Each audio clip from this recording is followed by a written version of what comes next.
Assalamualaikum warahmatullahi wabarakatuh. Jumpa lagi di Celengan Channel ya. Udah lama sekali nggak membahas tentang, maksudnya nggak membuat konten ya, dikarenakan kegiatan apa itu namanya, kegiatan wajib atau pekerjaan wajib selaku sebagai abdi negara juga terlalu banyak, full kegiatan, terus materinya juga nggak ada yang kita ulas lagi ya, materinya juga itu aja, jadinya lagi nggak mood buat konten. Pada kesempatan hari ini kita akan membahas tentang salah satu budaya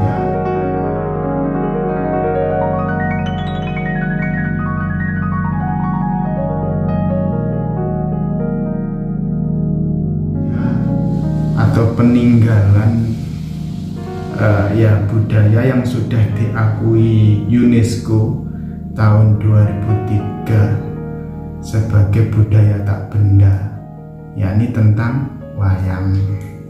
Wayang ini termasuk salah satu budaya bangsa kita, bangsa Indonesia.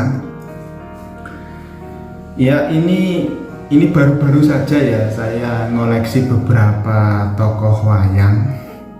Hanya suka aja sebagai pembelajaran saya sendiri, nanti untuk sebagai pembelajaran anak-anak saya atau cucu-cucu saya nanti. Ini loh budaya Indonesia, kan gitu. Nah, kita kembali lagi, kita akan membahas tentang wayang. Wayang itu ada dua jenis ya yang kita kenal di kalangan masyarakat. Ada wayang golek, bentuknya 3D, bentuknya utuh yang terbuat dari kayu. Sedangkan ada wayang kulit, otomatis terbuat dari kulit tapi bentuknya 2 dimensi, bukan 3 dimensi. Nah, yang biasanya kita kenal di Jawa Timuran itu banyak kisah wayang yang sering dipagelarkan atau sering dipentaskan, yakni wayang kulit.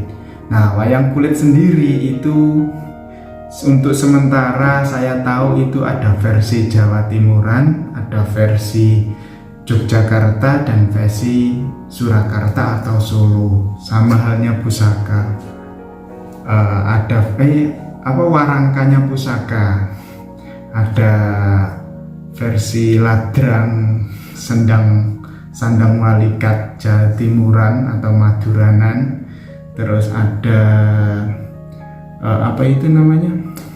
versi Solo, polok Solo, ladrang Solo. Terus ada versi Branggah Yogyakarta, terus ada versi poloknya juga dari Yogyakarta. Itu ada banyak sekali jenis-jenisnya. Nah, pada kesempatan hari ini itu lagi asik aja belajar tentang wayang. Dan wayang juga dikategorikan dua ya, wayang golek sama wayang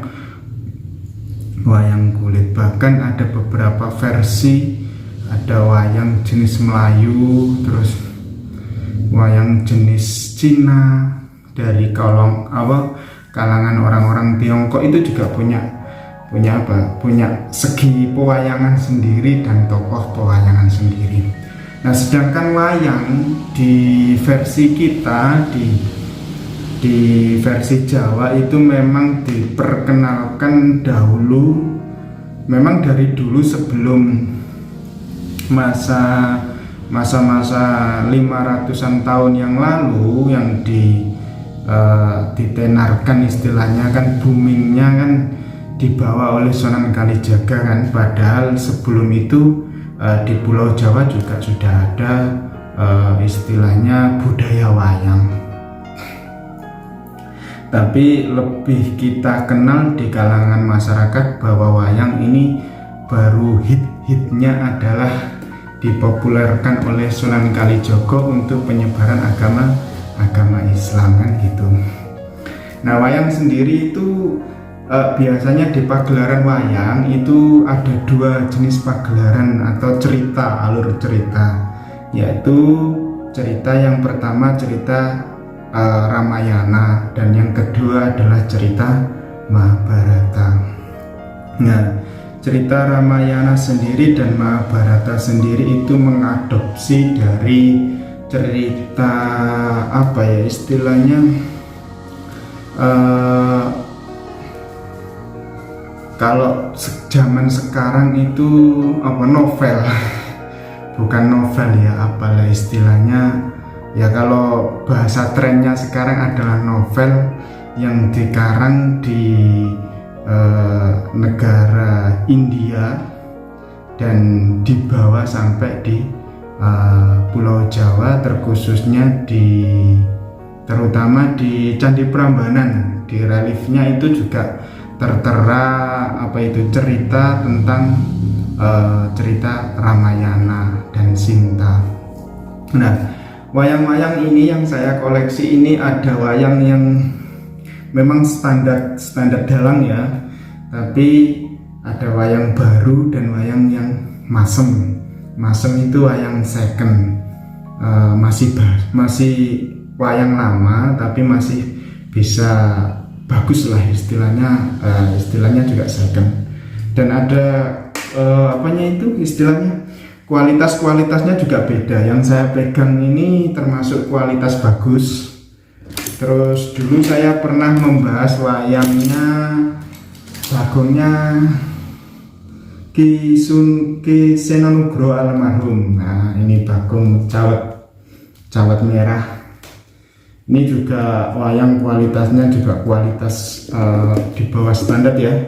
Kulitnya sama-sama kulit sapi, cuma agak tipis dibandingkan dengan wayang Ontoseno yang saya pegang ini.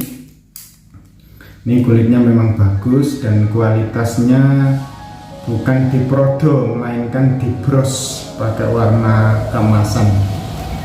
Nah, saya juga punya wayang lama masem atau wayang second. Nah, ini Anoman saya dapat dari seseorang yang ceritanya adalah wayang apa ini namanya, wayang peninggalan dalang untuk ngeruat ceritanya, tapi nggak tahu.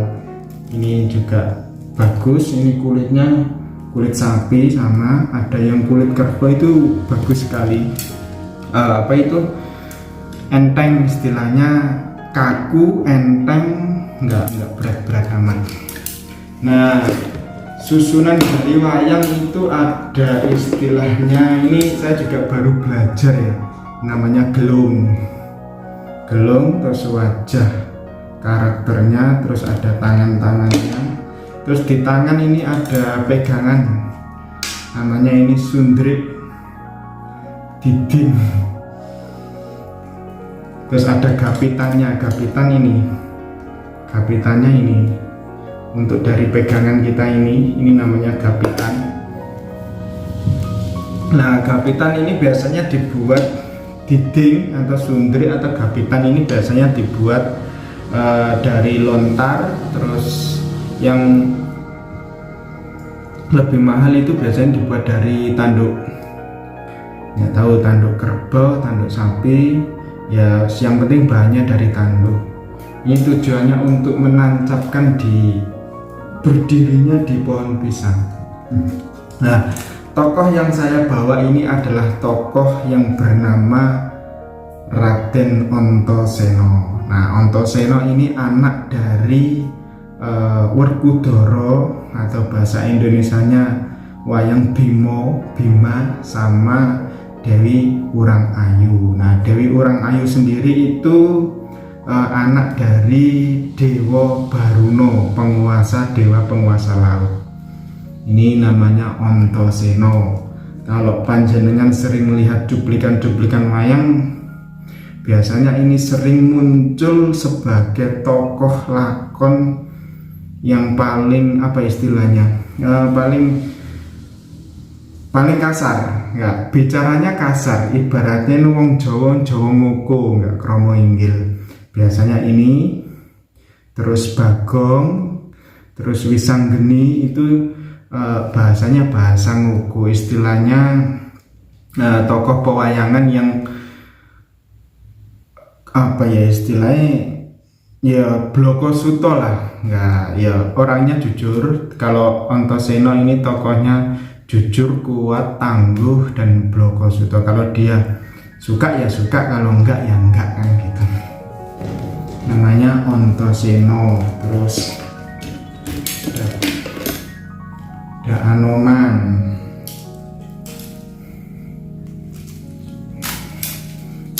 Bagong. Ada beberapa juga yang saya pajang di Gora, itu nggak salah Arjuna sama kakaknya itu siapa, Yudhistira. Kalau bahasa Jawanya Puntadewa sama Arjuna atau Janaka. Ini kebetulan ini adalah salah satu koleksi wayang yang saya punya untuk kita belajar bersama tentang wayang. Ini juga saya baru-baru ini juga lagi asik aja belajar tentang wayang.